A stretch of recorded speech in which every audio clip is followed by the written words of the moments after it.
Assalamualaikum warahmatullahi wabarakatuh. Kali Lembang airnya jernih, digunakan orang untuk memancing ikan. Masih kenalkan dengan Ibu Sri Wardani, guru SMP Negeri 28. Anak-anakku siswa hebat yang soleh dan soleha, selamat kalian sudah masuk di pembelajaran semester genap yang tentunya semester yang sangat menentukan untuk kalian dapat melanjutkan ke sekolah ke jenjang yang lebih tinggi karena tahun ini akhir kalian di tingkat SMP. Anak-anakku sekalian, di semester genap pelajaran matematika kita akan membahas tentang kekongruenan dan kesebangunan ada pada bab keempat. Mari anak-anakku sekalian, kita dalami apa itu kekongruenan dan apa itu kesebangunan. Kekongruenan adalah keadaan dua bangun datar yang sama dan sebangun. Artinya, kita akan mempelajari tentang bangun datar bila ada dua bangun datar yang bentuknya sama dan ukuran juga sama, maka kedua bangun datar itu disebut kongruen atau sama dan sebangun. Semua bangun datar yang sebangun belum tentu kongruen. Tetapi semua bangun datar yang kongruen sudah pasti sebangun. Apa buktinya anak-anak? Mari lanjutkan. Kita simak yang berikutnya. Apa itu kesebangunan, Nak? Iya, kesebangunan adalah kesamaan perbandingan panjang sisi dan besar sudut antara dua buah bangun datar atau lebih. Pengertian ini untuk kesebangunan berlaku umum untuk semua bangun datar. Jadi, kalau pada kesebangunan bentuknya sama tetapi ukuran dari bangun itu berbeda. Dia mempunyai perbandingan yang sama atau mempunyai perbandingan yang sebanding. Untuk besar sudutnya tetap sama. Beda dengan kekongruenan, kalau kongruen bentuknya sama, ukuran juga sama. Kalau kesebangunan bentuknya sama tetapi ukuran berbeda. Lanjut kita simak anak-anak. Perhatikan, membicarakan tentang kekongruenan dan kesebangunan ini terdapat pada kompetensi dasar 3.6. Menjelaskan dan menentukan kesebangunan dan kekongruenan antar bangun datar. Kompetensi dasar 4.6 menyelesaikan masalah yang berkaitan dengan kesebangunan dan kekongruenan antar bangun datar. Sedangkan tujuan kita mempelajari pelajaran kekongruenan dan kesebangunan adalah untuk setelah melewati proses pembelajaran, siswa diharapkan dapat menyajikan hasil pembelajaran tentang kekongruenan dan kesebangunan dan memecahkan masalah yang melibatkan konsep kekongruenan dan kesebangunan. Yang pertama anak-anakku sekalian tentang kekongruenan dan kesebangunan. Kita ingat ini mempelajari tentang bangun datar. Ingat anak-anakku sekalian, kita pernah belajar tentang bangun datar di kelas 7. Ibu bahkan mengajak kalian untuk agar tidak lupa tentang bangun datar kita nyanyikan. Misalnya gini, masih ingat nggak? Iya, persegi, persegi panjang, segitiga jajaran genjang, belah ketupat, layang-layang, trapesium, lingkaran. Ingat nak?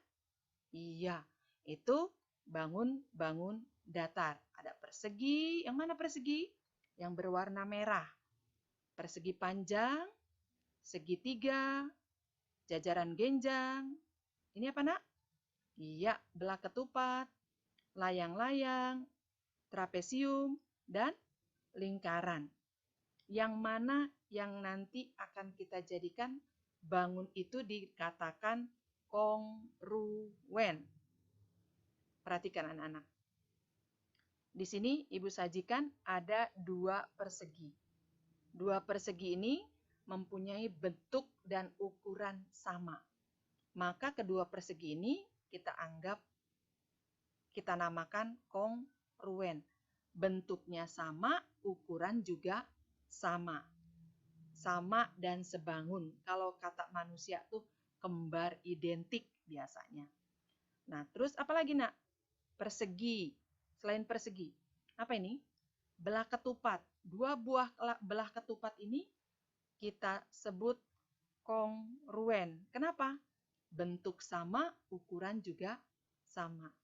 Lingkaran, sudah pasti kedua lingkaran ini adalah kongruen.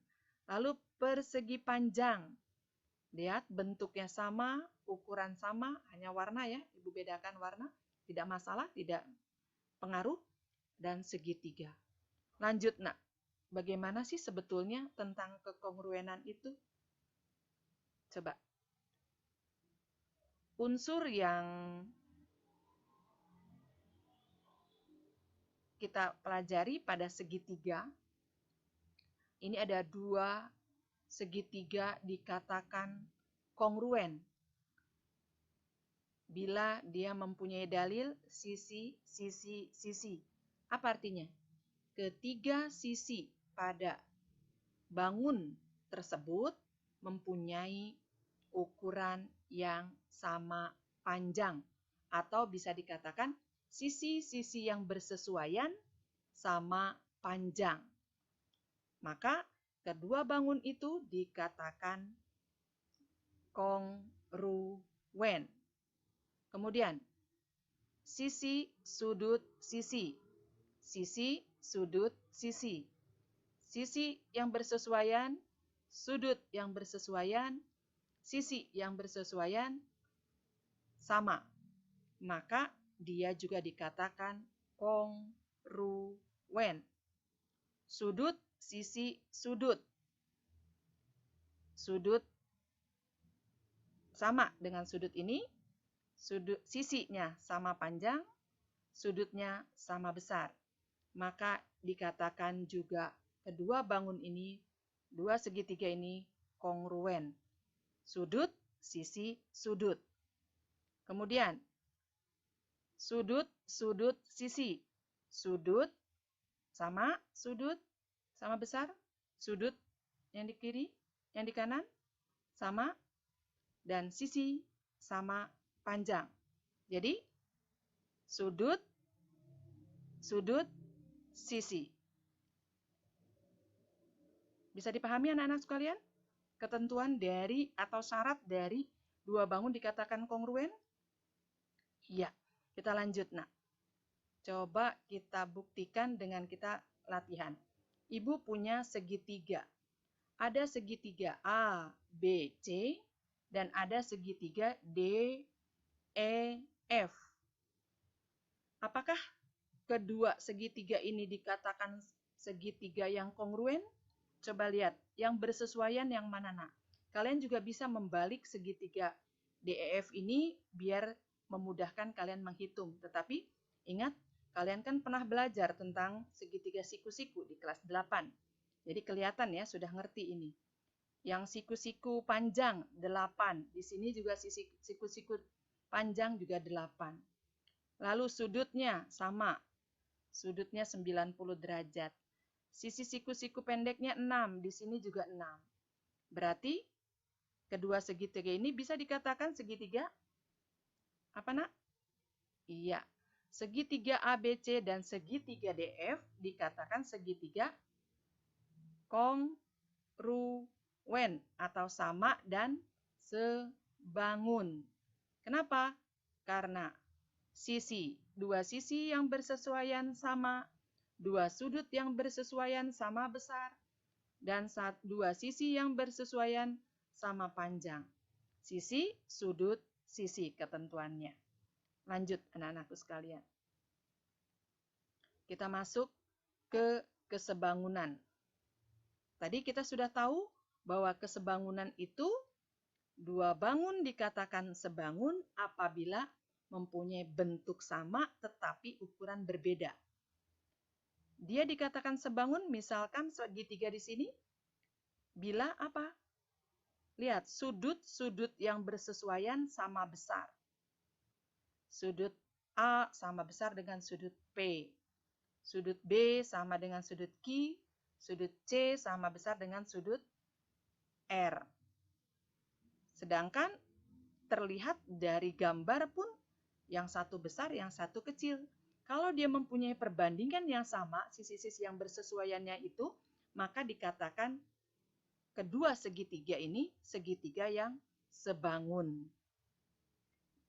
Berarti yang bersesuaian apa? AB sebanding PQ. Lalu AC sebanding PR. Dan BC sebanding QR. Iya. Bisa, Nak? Lanjut ya. Misalkan ada sebuah segitiga siku-siku. Ini dia. Segitiga siku-siku yang kita tarik diagonalnya. Maaf, kita tarik garis tingginya, garis tinggi AD. Segitiganya ABC. Ditarik garis tinggi AD, maka kita akan dapati berapa buah segitiga, Nak? Coba diperhatikan gambar ini. Ada berapa? Ada berapa segitiga, Nak? Ayo hitung. Coba bayangkan. Iya, bagus. Adila, betul. Itu ada 3 segitiga. Ada segitiga besar, yang biru, segitiga yang berwarna merah, yang terkecil, dan yang sedang yang berwarna kuning. Kenapa Ibu buatkan seperti ini, Nak? Ini sering kita temui dalam soal-soal OSN ataupun soal-soal ujian nasional. Coba perhatikan. Ya, baik anak-anakku sekalian, yang tadi kita bisa peroleh bahwa panjang AB, panjang AC, panjang BC, juga panjang AD bisa kita temukan dengan menggunakan konsep kesebangunan. Lanjut, Nak. Ini dia yang tadi, misalnya ada segitiga ABC, ditarik garis tinggi dari sudut A ke D, maka kita bisa dapat berapa panjang AD. Menggunakan konsep kesebangunan, panjang AD menjadi BD kali DC. Berarti AD kuadrat sama dengan BD kali DC. Berapa panjang AC? Panjang AC, AC kuadrat sama dengan CD kali BC. Lalu berapa panjang AB? AB kuadrat sama dengan BD kali BC. Jadi konsep kesebangunan ini juga kita bisa gunakan untuk mencari panjang sisi pada segitiga siku yang ditarik salah satu garis tingginya. Selain menggunakan konsep teorema Pythagoras. Lalu anak-anakku sekalian, coba perhatikan, ini ada segitiga. Segitiga PQR dibuat garis sejajar dengan PR, itu TS, maka kita bisa lihat di sini ada 2 buah segitiga, yaitu segitiga PQR dan segitiga TQS. Segitiga ini dikatakan sebangun. Kenapa? Mari kita buktikan anak-anak bahwa PR berbanding TS akan sama dengan PQ berbanding TQ, RQ sebanding SQ. Di sini kita buatnya TQ sebanding PQ. PQ itu PT ditambah TQ. Yang ini juga SQ sebanding RQ. RQ itu SQ ditambah SR. Berapa panjang TQ kalau PT 3, TS 8, dan PR 12? Siapa yang bisa coba? Ayo. Adila bagaimana? Berapa, Nak? Dari konsep yang ada di sini? Iya. Betul. Berapa panjang TQ? Bagus, Aisyah. Panjang TQ adalah 6 cm. Kita hitung dengan menggunakan konsep kesebangunan. Panjang teki adalah 6 cm.